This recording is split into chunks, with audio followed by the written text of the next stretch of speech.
Okay, the next major topic we need to discuss is power series. Now, power series is a little different than the series we've talked about so far. Here's an example of a series we have seen recently. The sum of n equals 0 to infinity of 3 times 1/2 to the n. In which case we would have 3 times 1/2 to the 0 plus 3 times 1/2 to the first plus 3 times 1/2 to the second plus 3 times 1/2 to the third, etc. And if you really wanted to, we could say, all right, well, 1/2 to the 0 is 1, so this would be 3 plus 3 over 2 plus 3 over 4 plus 3 over 8, etc. And our question was, does this series converge or diverge? And this being geometric and r being a half, since the absolute value of r is less than 1, it converges. Now, power series is a little different. Here's an example of a power series. So let's say the sum of n equals 0 to infinity of 3x to the n. In which case I would have 3x to the 0 plus 3x to the first plus 3x to the second plus 3x to the third, etc. Now notice the difference. The difference here is that each one of these is a constant. And we're determining whether or not this particular series converges, as opposed to this series that has this variable x in it. And the question we're going to ask for this one is, what x's would make this series a convergent series? What could we let x be that would create a convergent series? So we have this variable x that's different. It's not just a bunch of constants. We have this looks like a function of x, which we're going to consider this as a function of x. It looks like it's an infinite polynomial function of an x. And we're going to ask, what x's could we use that would make this infinite series converge? And so that's the general concept of what we're looking at as a power series. So if we have x is a variable, then an infinite series of the form, say the sum of n equals 0 to infinity of a sub n, this should be an n, a sub n, x to the n, which would be a sub 0 plus a sub 1x plus a sub 2x squared plus a sub 3x to the n. Okay, this is called a power series. And more general version of that power series would be something that looks like this, which isn't just x to the n, but instead x minus c to the n. In which case we call this a power series centered at c. Now we'll talk more about that center c and why we call it the center, but c is going to be a constant. Also, for given n values, right, when we let n equal 0, then 1, then 2, then 3, this a sub 1, a sub 2, a sub 3, of a sub n, those are going to be constants, but they could be changing constants depending on what n is. But they all have this variable x in them, and it's x to a power, whether it's x to the second, third, fourth, fifth, or x minus c to the first, x minus c to the second, etc. These series have this variable x in them. X is this variable. So this C, the center of the power series, is going to be pretty crucial in answering the question, which x's can we use that would make this series a convergent series? So the first thing we need to talk about is, how do we find the center? Well, if you can identify the center by looking at a power series in this form and see what is being subtracted from x before we raise it to the nth power, it's pretty easy to figure out what the center is. So if we look at, say, this first one here, okay? Let's erase some of this, get some room. it's pretty easy to find the center if we try and look at this series in this form. Erase some of this so you can see it in this form here. So if I rewrote this series of n equals 0 to infinity, let's say 1 over n factorial x minus 0 to the n. I mean, that's no different than what this is saying. I just pulled the 1 over n factorial out towards the front, and instead of x to the n, I wrote x minus 0 to the n, but it's still the same thing. You can clearly see that the center is 0. Okay, look at this next one here. This piece right here would be the a sub n piece, and then here I have x plus 1 to the n. Now you have to have x minus c to the n, and c itself is your center. So you can see right here that the center is negative 1, because I can write this as x minus negative 1, and that's x plus 1, so c being negative 1. And finally this one, I think you get the hang of this, the center is 1. Okay? So looking at these power series with this variable x in them, it's pretty easy to see what the center is. Okay? Now we got to look into why we call that the center and why it's so crucial in answering the question, when does this series converge? What x's will make this series converge? So in looking at when a power series would converge for a given x, we think of a power series like it's a function. Because we have this variable x, we can read it as a function of x.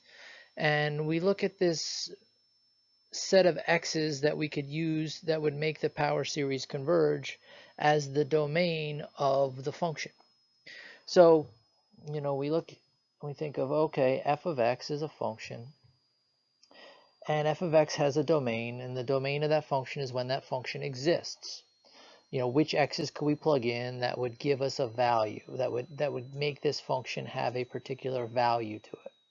Well, if that function is this power series, say a sub n x minus c to the n, then the x's that we could plug in here that would create this convergent series we'll call the interval of convergence, but we think of it like it's the domain of this function. It's when this function will converge, when this function will be equal to a finite value, okay? When this function will exist. So this c value, the center, plays a pivotal role in finding the interval of convergence. And there's a reason why we call it the center. If we think about the domain as a set of x values, a set of real numbers, okay? So we look at this number line, and we place c here on this number line, the center. This is the starting point of the interval of convergence, the starting point of where we're going to find the x values that will make this series converge. So there's a couple of options here. One option is that this is the only x value for which the power series will converge. So C is the center of the power series, and it's the only place that a power series will converge. In fact, every power series will at least converge at its center. If you think about it like this, a sub n x minus c to the n. This will be a sub 0 plus a sub 1 x minus c plus a sub 2 x minus c squared, etc. If x equals c, if c is the center and I let x equal c, then there's c there, there's a c there, there's going to be a c minus c to the third, there's going to be a c minus c to the fourth, etc. And c minus c is the same thing by itself, so that's 0, that's 0, that's 0, that's 0. So in fact, every one of these terms would just be 0. So you'd be adding 0 plus 0 plus 0 plus 0 plus 0 plus 0 plus 0 over and over again. Well, of course, if you're going to add 0 plus 0 plus 0 over again, that's going to equal some finite value and the series is going to converge. So a series will always converge at its center. And that might be the only place that it converges. But another scenario could happen. Another scenario that could happen is that there is some interval around that center, so that we could say these are the x values in here that will make that power series converge, in which case we have to figure out, well, how far away from C can I go to still get an x value that will make the series converge? Well, that distance we're going to call r, which will also be known as the radius of convergence. And if I know what the center is just by looking at the power series, and I can find this radius of convergence, I could set up what this interval is. Now, when it comes to the radius of convergence, if my center is the only place where my series converges, then that tells me that this radius of convergence was just 0, because this is as far as I can go. But my radius of convergence could be some random positive number. I don't know, like say 7. So I would go 7 units this way, I'd go 7 units this way, and I could create my interval around the power series, around the center, sorry, which would be the interval of convergence for a power series. And this notation right here is basically showing the same thing that I just did here. Let me clean this up a little bit. If I was to solve that absolute value inequality that you see right here, okay, the absolute value of x minus c is less than r. That's the same thing as what I just did here. I said c and I go r this way and I go r this way, which would basically be, here would be c minus r and here would be c plus r, because if I go r that way and that way, I would create my interval. So I have to subtract r from c, I have to add r from c, and I create my interval on either side. Well, this inequality is the same thing, because if I was to solve this absolute value inequality using just a little bit of algebra, I'd get rid of the absolute value by creating a double inequality, okay? Compound inequality. And then once I do that, then I add this c to each side of the inequality, in which case I would get c minus r is less than x is less than c plus r. Okay? And so we're saying that x has to be between c minus r and c plus r, which is exactly this interval. So this scenario number 2 here is describing this real number r, okay, greater than 0, which is going to be this radius of convergence we're going to have to find. It's some positive value, okay, some real number that we could add to c to create our interval convergence.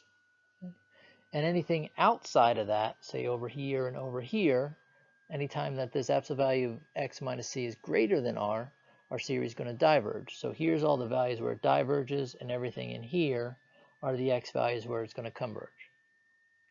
And you see why they call c the center now, right? It's the middle of this interval. It's the starting point for which I start looking at the x values for which the series is going to converge. All right, then there's a third scenario. And the third scenario is that I look at this interval and I have my center, and there isn't a finite value r that will take me this direction and this direction, but there's an infinite value of r. So I can go as far as I want left and as far as I want right, and all these values, every single x value, no matter what, that I use will make the series converge, in which case the series converges absolutely for all x. And that's the scenario where the radius would be infinite. Okay, so when we only have the center, the radius of convergence is 0. When we have all x's, we'll make a series converge. The radius is infinity. And the middle scenario is when that radius is just some random positive real number between 0 and infinity. In which case it's a fixed distance away from the center that I could go to create my interval of convergence here and here. Okay? And this interval of convergence, though, is thought of as like the domain of the series. So it's the x values that will make the power series converge, that will make the power series exist. So while it's pretty easy to find the center, the question is, how are we going to find this radius of convergence? How do we know if it's 0 or 10 or infinity? Well, there's a couple of ways we can do it. The primary way we start to find this radius, and therefore the interval, is through the ratio test or the root test. Geometric series is another good one to use, but the ratio and root test for these beginning examples works more often than the geometric series test does, so we tend to start there. So let's look at this example. We want to find the interval of convergence for this series. So we need to look at the center first, in which case the center is 2. Because you look at this, this is x minus c to the n. Okay, center being 2. So that's where we're going to start our interval.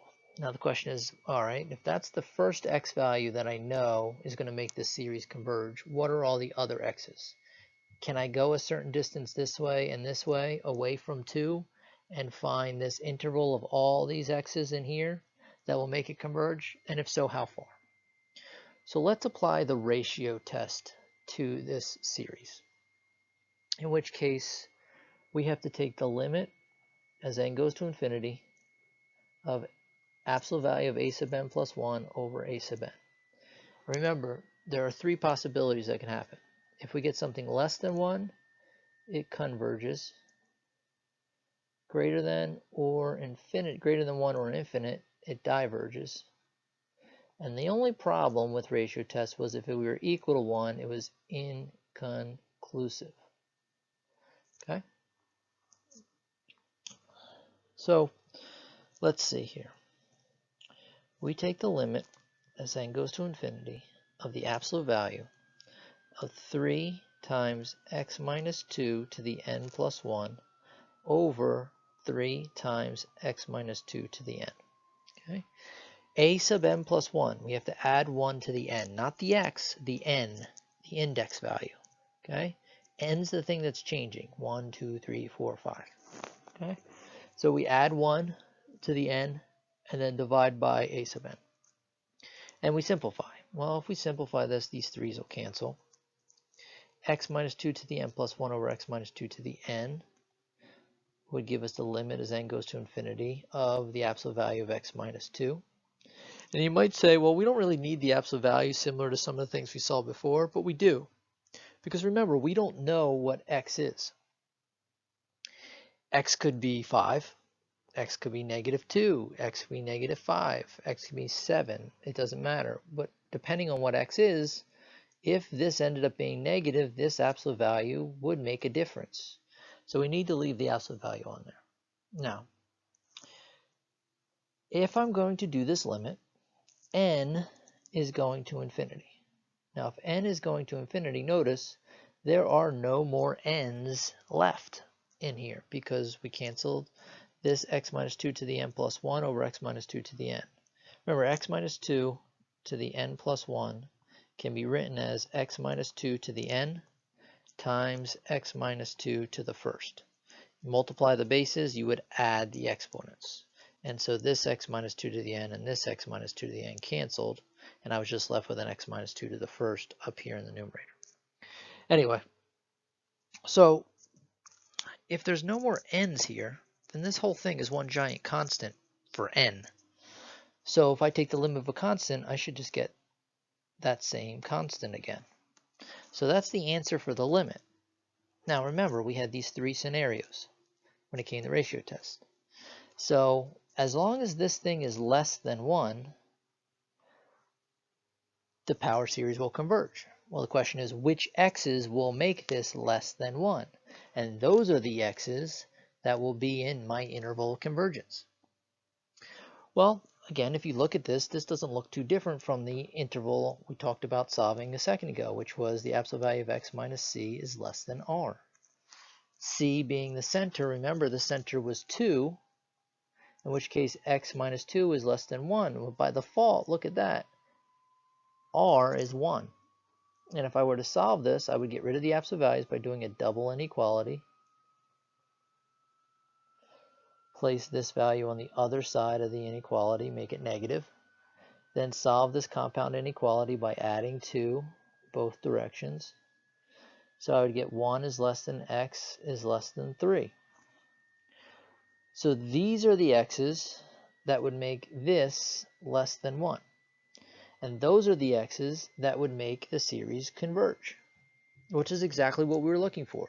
What x's would make this series converge? That's the interval of convergence. Now there's one problem here, and that problem comes into the inconclusive part. If this is the answer for the limit, and if the limit itself is less than 1, okay, we know that the series will converge. And if it's greater than 1, it's going to diverge. But if it's equal to 1, it's inconclusive. So these are the x's where it's going to be less than 1. Think about this value and this value. If I were to plug them in here, and I did the absolute value of x minus 1, x minus 2, where x equals 1, or the absolute value of x minus 2, where x equals 3, either way, I would get 1 out of these two things. So these two values here would make the limit equal 1. And so, does the series converge when x equals 1? Well, ratio test won't tell us. It's inconclusive. Will the series converge when x equals 3? Ratio test won't tell us. It's inconclusive. But it does tell us when x is between 1 and 3, it will converge. When x is outside that range of 1 and 3, it will diverge. But when it's equal to 1 and 3, we don't know. So what we're going to have to do is we're going to have to do a little bit more work to finish off the interval convergence. But our initial interval convergence is that our center is 2, our radius is 1, thus giving us 1 and 3. But the question is, should I include this endpoint in my interval? In which case maybe I'd have a bracket here. Or should I not include this endpoint, in which case maybe I put a parentheses here, or parentheses on both. We have to figure out what happens because ratio test isn't telling us. So what we need to do is we need to figure out what happens at those two endpoints of the interval, right? And that's what this endpoint convergence is talking about here. Is, the ratio test and root test don't say anything about convergence at the endpoints because they tell us basically that it's inconclusive when we equal 1. So we need to test those endpoints separately. So let's let x equal 1. Well, if x equals 1, what do we get? We get the sum of n equals 0 to infinity of 3 times 1 minus 2 to the n, which gives me the sum of n equals 0 to infinity of 3 times negative 1 to the n. Now the question is, what happens to this series? Is this series convergent or divergent? Well, look at this here. This series here, the terms themselves, the limit as n goes to infinity. Well, let's do it this way, even better. This looks like a geometric series. A geometric series where r equals negative 1. And if the absolute value of r is greater than or equal to 1, the series will diverge. Well, it is, right? R is negative 1. So this is geometric, and it diverges. So that means we're going to diverge at x equals 1. Okay? So we don't want to include 1 into our interval. What about 3? We'll do the same thing. Let me get some room over here.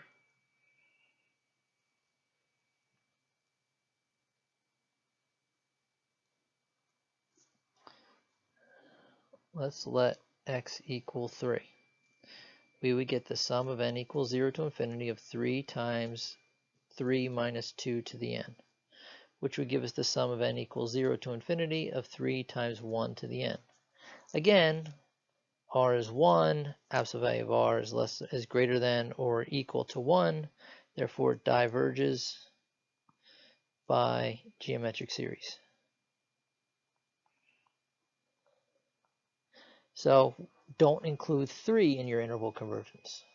So if we're going to do our interval convergence, it's simply going to be the interval from 1 to 3 without including 1 or 3, so we'll put parentheses around it.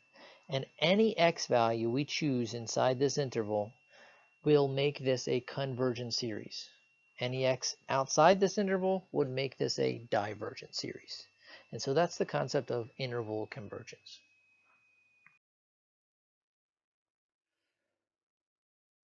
All right, so if we look at this next series here, same thing. Question would be, find the interval of convergence. Which x values could we plug in here that would make this series converge?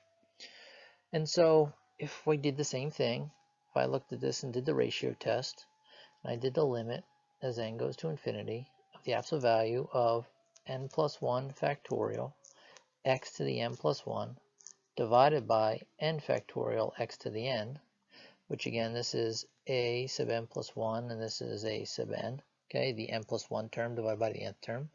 And look at what happens from this limit. That might tell us which x's we could use to make this converge. Now, before we do this, think about what the center of this series is. The center is 0, okay?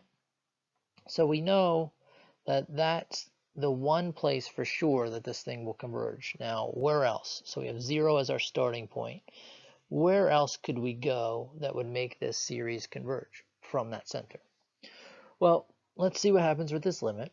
We need to simplify this limit a little bit here. We've done this simplification a couple times now, and this one we should be able to do pretty easily too.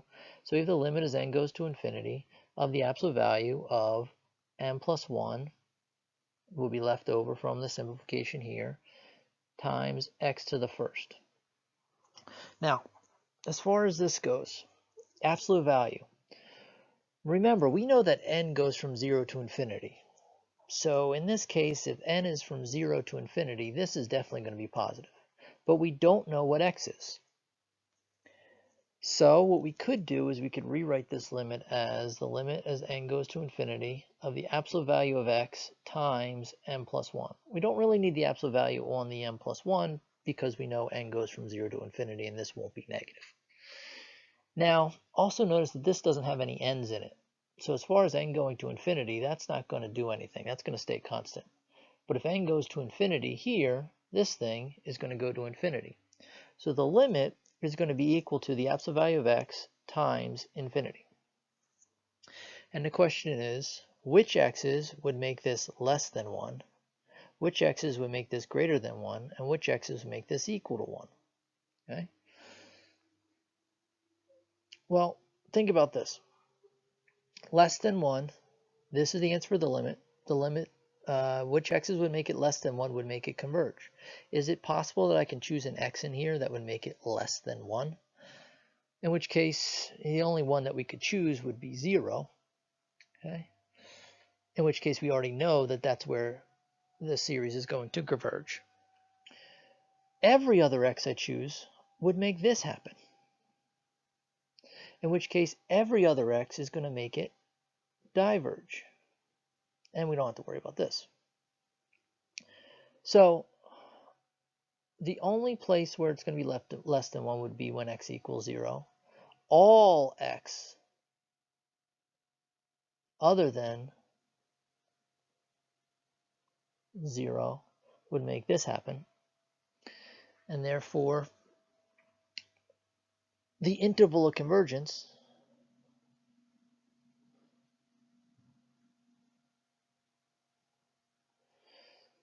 is only x equals 0. It's only the center.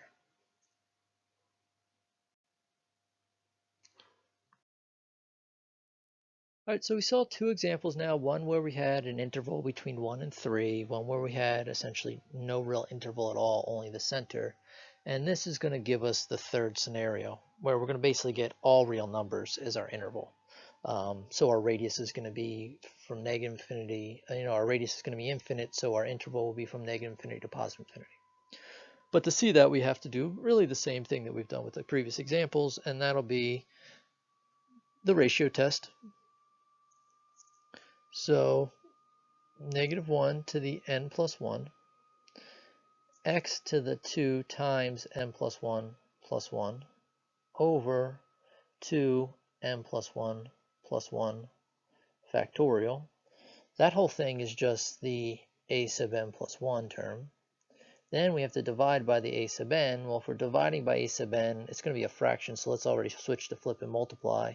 So that'll be 2n plus 1 factorial over negative 1 to the n, x to the 2n plus 1. And now we have a lot of simplifying we need to do here. Now, as far as the absolute value goes, the absolute value is going to wipe out all this -1 to a power business, because whether it's positive or negative, the absolute value will clear all that out.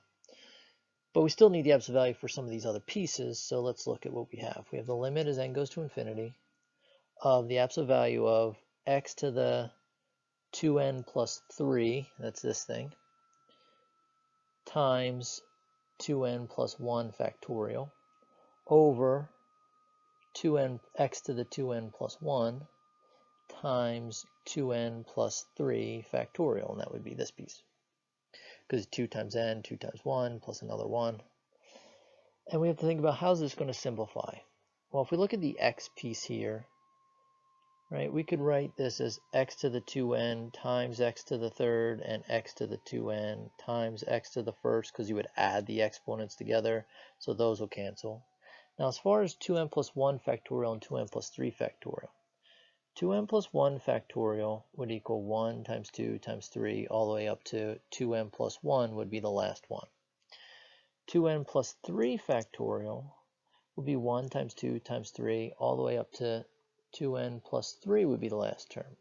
Now the term right before that would be 2n plus 2, it's always one less, and then term right before that would be 2n plus 1, and the term right before that would be 2n, etc.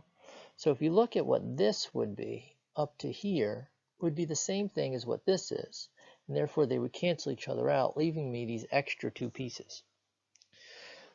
So seeing all that, what we really would get out of this limit would be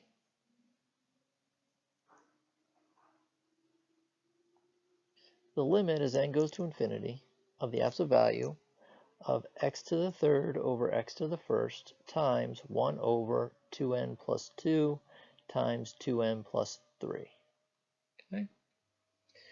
Now here what you see is that it's going to give me x squared. But there's no n's involved there. So the limit as n goes to infinity, that's not going to get affected at all. So I'm going to have an x squared. I could put the absolute value on it, but since it's x squared, I don't really need the absolute values anymore. And then I have this piece. And as n goes to infinity, this whole thing's going to go to 0. So the answer for my limit is x squared times 0. And again, whenever that's less than 1, it's going to converge by the ratio test, right? So the question is, which x's can I plug in that would make this whole thing less than 1? Well, since I'm multiplying by 0, any x, right, will work. And if any x is going to work, then all x should make the series converge. So we could say the series will converge for all x, right? Or you could say the interval of convergence is -infinity to positive infinity. So we have this center 0. Now you think about this, the center of the series is 0. The distance I can travel in either direction, r, is infinite, meaning all these x values, no matter which x value I choose, the series will converge. Now, let's think of the significance of this. And this goes the same for a lot of the previous examples too. When we were looking at a particular series, say, I don't know, the sum of 1/2 to the n, we were asking ourselves, did this series converge or did it diverge? We could do it using geometric series test. Now what we're saying is, which x's could we choose to plug in to this series here that will make this a convergent series? And in this example, any x we choose in this interval, which is any x at all, will make this series converge. And so what I just have out of this one power series I created infinitely many different convergent series because x has infinitely many different values. So if x is 1, if x is -3, if x is square root of 7, any of those x's I plug in, I will be creating a convergent series. So I don't just have one convergent series with this power series. I have infinitely many different convergent series coming out of this one power series. And I know they're all going to converge because I'm going to choose an x that sits inside this interval of convergence. Okay, let's take a look at this one. Let's find the interval of convergence for this power series. Again, we'll just use the ratio test. I mean, another thing we can do is you can use the root test, which works a lot like the ratio test, but you do the nth root. But being the fact that we don't have the nth power on everything, I'm not really going to choose the root test. Geometric series is another way to do this, but it doesn't work very well for some series where ratio test is kind of the all-inclusive one. We can use it pretty much for most of these power series, so that's why I like to do that, at least in the beginning here. You'll see we'll eventually switch to geometric series later to do some other things. So if we look at this, let's say the limit as n goes to infinity of the absolute value of x to the n plus 1 over n plus 1 times n over x to the n. Again, this is just the absolute value of a sub n plus 1 over a sub n. This is a sub n plus 1. This is a sub n. I'm multiplying because it's a fraction. I would be doing division by a fraction, so I just switch to flip and multiply right away. I simplify, I get the limit as n goes to infinity of x to the n plus 1 over x to the n, would just give me x. And then I have n over n plus 1 still. I can't really simplify these two at all. As far as the absolute value goes, I need it on the x because I don't know what x is. That's what I'm trying to figure out.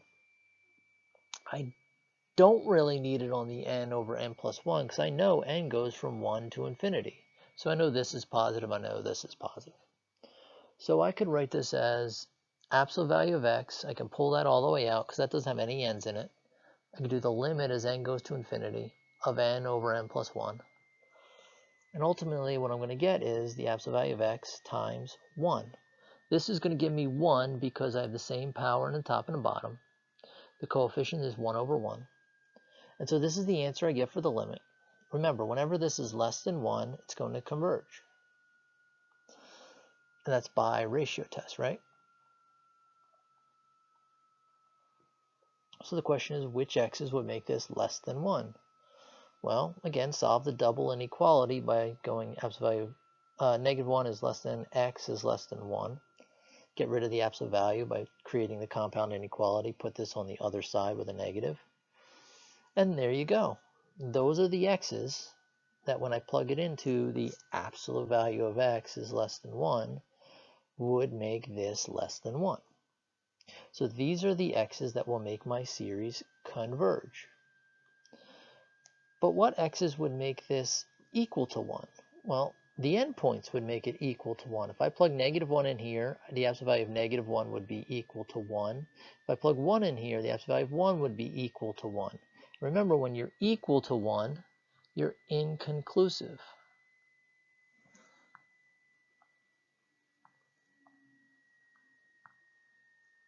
Conclusive. Okay? So, while my interval has a center at 0, because if you notice this is centered at 0, and my radius is 1, giving me negative 1 and 1, I'm not quite sure what happens at these endpoints. So I got to see. Let's let x equal negative 1. We get the sum of n equals 1 to infinity of negative 1 to the n over n. And if we let x equal positive 1, we would get the series of n equals 1 to infinity of 1 to the n over n. Well, that's the same thing as n equals 1 to infinity of 1 over n.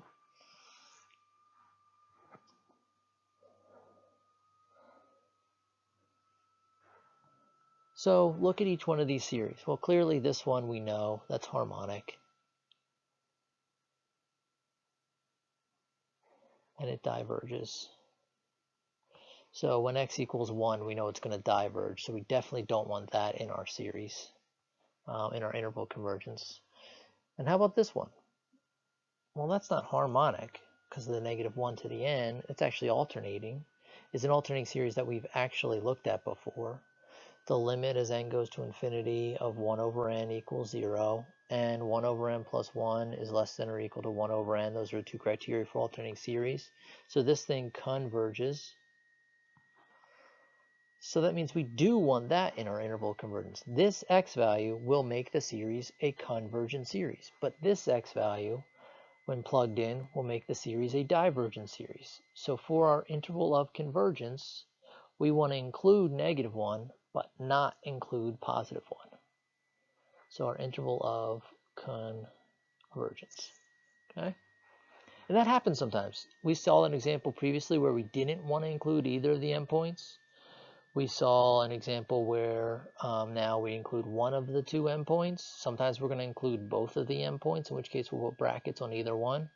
But you don't know if we're using ratio test to do all this stuff in here.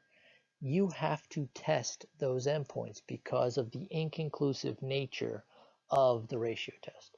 If the ratio test was never inconclusive, if it said less than or equal to 1, converge, greater than 1, diverge, period, that was it, then you would know the endpoints, what's happening every single time. But because of the inconclusive nature, the endpoints are where you're going to be equal to 1, and we have to additionally do some work to find out what happens there.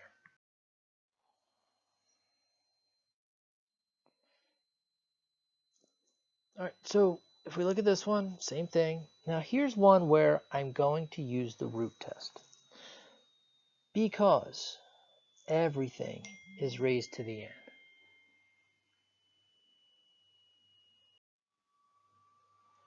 So this is the perfect example for the root test. Now remember, the root test works like this. It says if I do the limit as n goes to infinity of the nth root of the absolute value of a sub n, and I get something less than 1, converge, greater than 1 or infinite, diverge, and equal to 1, inconclusive. Same as what was happening with ratio tests, but you're not taking the limit of a ratio, you're taking the limit of the nth root.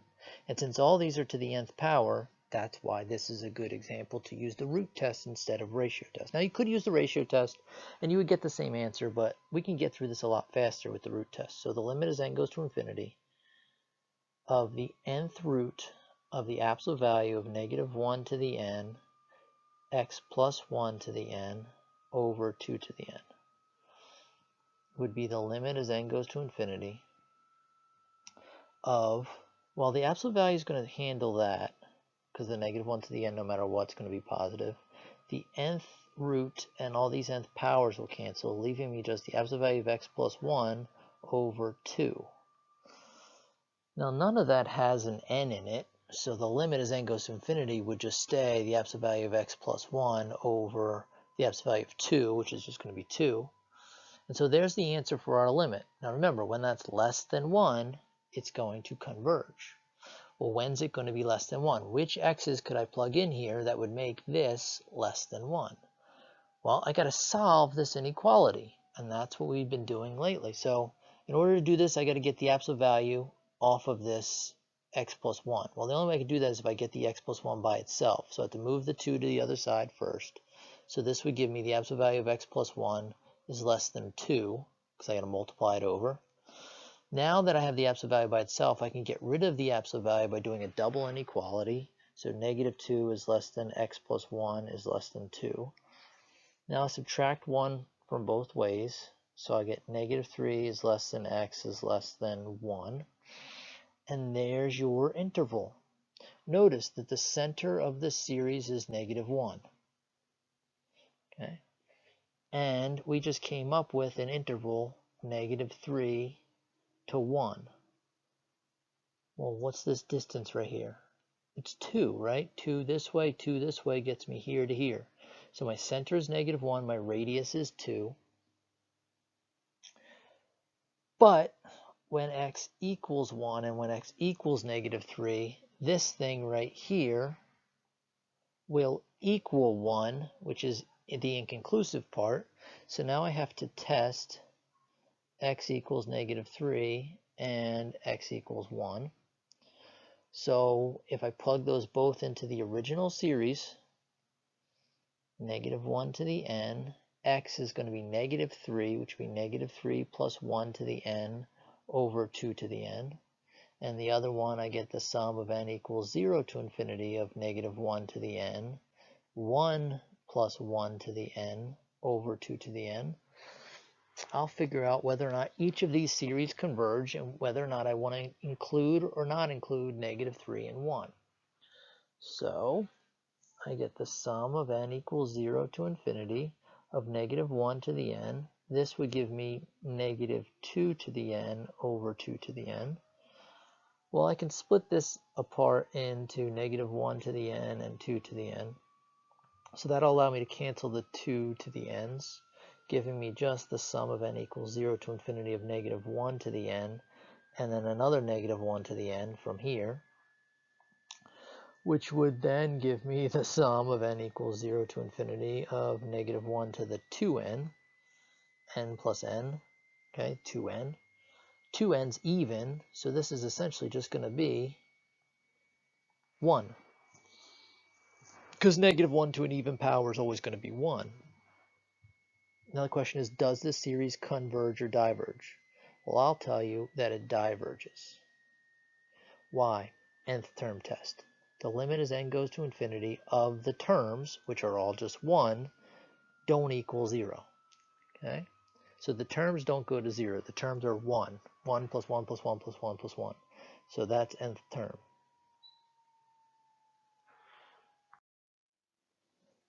So we don't want to include negative 3. So what about 1? Well, this will be the sum of n equals 0 to infinity of negative 1 to the n times 2 to the n over 2 to the n. These cancel, leaving me just negative 1 to the n, which is not going to just be the same thing all the time. It's going to be negative 1 or positive 1 depending on n. But for the same reason, it's going to diverge because the limit as n goes to infinity of negative 1 to the n doesn't equal 0. And since the terms don't equal 0 as n goes to, terms don't go to 0 as n goes to infinity, it's going to diverge. Again, that's nth term test. So we don't want to include that one either. So our interval of convergence is simply going to be negative 3 to 1, not including either of the endpoints. Okay, so now that we're looking at the power series as a function, and we found what we call, the domain of the function, which is this interval of convergence, which is where this power series will essentially exist. It's the x values for which the series will converge, therefore making the series equal to some finite value. But we think of these as a function. A lot of the things that we could do with functions, we should be able to do with power series. So again, thinking about functions, find domain of a function, interval convergence, one and the same. What about things that we've done in calculus, say derivatives and integrals? Well, if this is a function, if we think about this function being this power series, and that power series, if we expanded it, it could look like that. But looking at this, it's just powers of x's, and it has a particular radius of convergence and an interval convergence, okay? Then as long as we work with inside the interval convergence as our given x values, which is essentially where this function will exist, then we should be able to take the derivative and antiderivative of f. Okay, well, how are we going to do that? Well, if we were to take the derivative, we would simply just use the power rule. This power here would come out to the front, and the new power would be 1 less. So we have n a sub n x minus c to the n minus 1. Now notice there's also something else here. The derivative uses the power rule, but also look at the index. The index has now changed and bumped up to 1 instead of 0. Why is that? Well, remember, this is the original power series. And if I take the derivative of this power series, what I'm actually doing is I'm taking the derivative term by term by term. And since because they're all added together, I can do that. So if I took the derivative of this first term, a sub 0 is a constant. And the derivative of constant should be 0, so that's going to go away. Then the next term derivative would be a sub 1, which is a constant, times the derivative of x minus c. Well, derivative of x minus c is 1, so I would just get a sub 1 out of that. And then the next one, I'd have a sub 2 times the derivative of x minus c squared. Using the chain rule, the 2 would come out. I'd have x minus c to the first times the derivative of the inside, which is 1, and so on. So if you look at this, the very first term goes away, and the first term of the derivative should start with a sub 1. So if that's the case, when I plug 1 into here, I start with a sub 1, and that'll get me my first non-zero term. I don't want to start with 0. I plug 0 in here, here, and here, and have my first term of my series be 0 plus a sub 1 plus. You always want to start your series with the first non-zero term. So we bump the index up by 1. So again, taking a quick look at this, the derivative of a power series is simply found by doing the power rule. Same thing should go with integral. If we were going to integrate some power series, okay, this should be, sorry, there's some things wrong here. This should be n plus 1 over n plus 1 a sub n.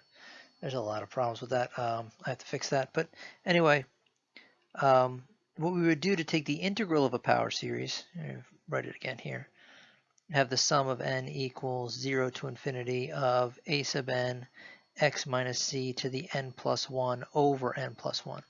We would simply just use the power rule for integrals, where we add 1 to the exponent and divide by that new exponent. Remember, this a sub n is just a constant, so it's a constant multiple. It just sits there, but we just basically use the power rule. Now remember, when you do an indefinite integral, you also need a plus c. So you see we have this plus c plus a sub 0 x minus c to the first, a sub 1 x minus c to the second, which is essentially just the integral of each one of these term by term by term. Notice this time we don't bump the index up by 1.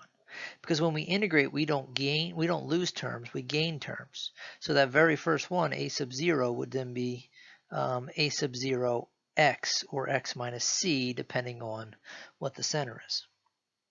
So in the long run, the idea here is that we can differentiate and we can also integrate power series, because we can think of a power series like a function, and therefore we should be able to do the things that we do with functions with these power series. Now, let's think about interval convergence now for a second. The nice thing about this is when we take the derivative of a function, we get a new function. And when we take the integral of a function, we get a new function. Like, let's say, f of x equals log x. The derivative is 1 over x, right? So we get a new function from this function every time we take the derivative. Now, if these functions are power series, then this should be a different power series than this one is. But they're related in that one is the derivative of the other. So how does that affect the interval of convergence? Well, the nice thing here is that the radius of convergence, the center as well, I should say, the radius of convergence and the center of the power series, they all actually stay the same, okay, as the original power series. The only thing that changes in the interval of convergence is the behavior at the endpoints. So while one power series, maybe the endpoints were included, the derivative may only include one of the endpoints or neither of the endpoints. Same thing goes for integral. Now, there's no way of knowing what's going to happen unless you additionally test the endpoints. But at least you don't have to come up with the whole interval convergence from scratch. If you know the interval convergence of the original series, then you have a basis for finding the interval convergence for the last two. Just whether or not you still include or don't include the endpoints is the only question. Okay, let's look at this example. Remember, we did this example previously and we came up with our interval of convergence to be -1 to 1. We included the -1 and not the 1. So what we're going to do is we're going to find the derivative. And the derivative would be the series n equals 1 to infinity of n x to the n minus 1 over n. In which case I did is I pulled this power out the new power is 1 less. I could cancel these two n's, okay?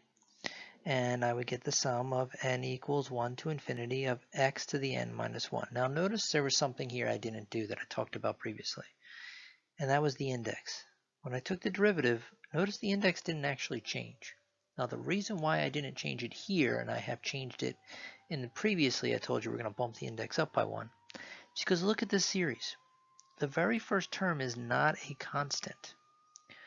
If I started at 0, you might say, well, then the first term is a constant, but I can't start this series at 0, because if I started at 0, it would give me x to the 0 over 0, and the first term would be undefined. So in some instances, you need to look to see, does the derivative have an index that needs to be bumped up by 1 or not? And it depends on whether or not the original series started with a constant. So in this case, no, it didn't. And so if you looked at what the series was, if n equals 1, I'd have x to the 0, which is 1, plus x to the first, plus x to the second, plus x to the third. And if you think about it, that should make sense, because if I took the derivative of x, I would get 1. If I took the derivative of x squared over 2, I would get x. If I took the derivative of x cubed over 3, I would get x squared. And so it makes sense that this is the derivative of this.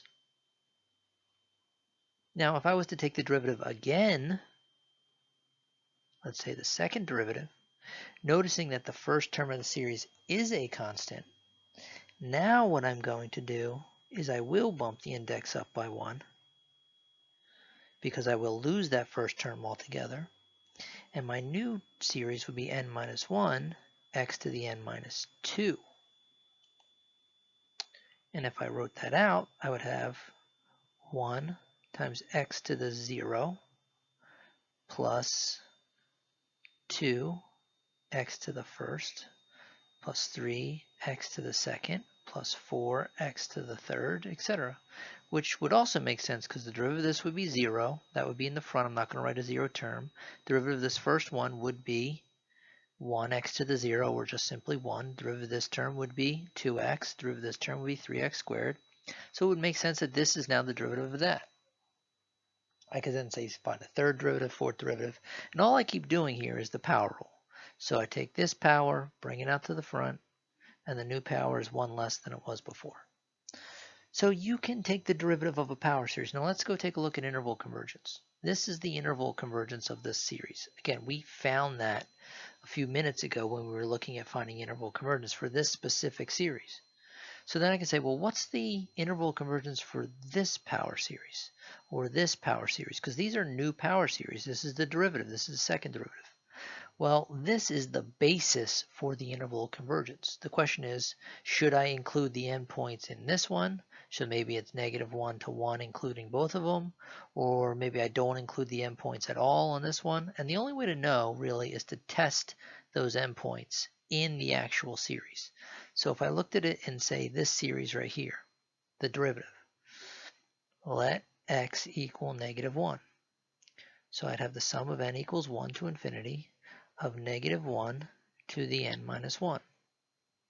Or if I let x equal +1, then I'd have the sum of n equals 1 to infinity of 1 to the n minus 1. The question is, well, do these series converge or diverge? Well, both of them are actually going to diverge because they're both geometric. If you rewrite this one, it would be the sum of n equals 1 to infinity of -1 to the n times -1 to the -1. And this one would be the same thing with 1. So n equals 1 to infinity of 1 to the n times 1 to the -1. This being a constant, this being, -1 to the n, this looks like a, and this looks like r to the n. So a, r to the n, whether I write it this way or the other way, it's geometric. In which case r here is -1 and r here is 1. Remember, if the absolute value of r is greater than or equal to 1, geometric diverges. So if I'm saying that for this one, that -1 makes it diverge and +1 makes it diverge, then the interval of convergence would simply be -1 to 1, not including either of the endpoints. But I didn't have to go and start from scratch and find a new center and a new radius. I had a basis for my interval of convergence from here. And I could just continue to test the endpoints for each one of these. So I could do the same thing for this one, for third, fourth, fifth derivative. Now how about integral? Well, get rid of some of this. If we want to do it for the integral,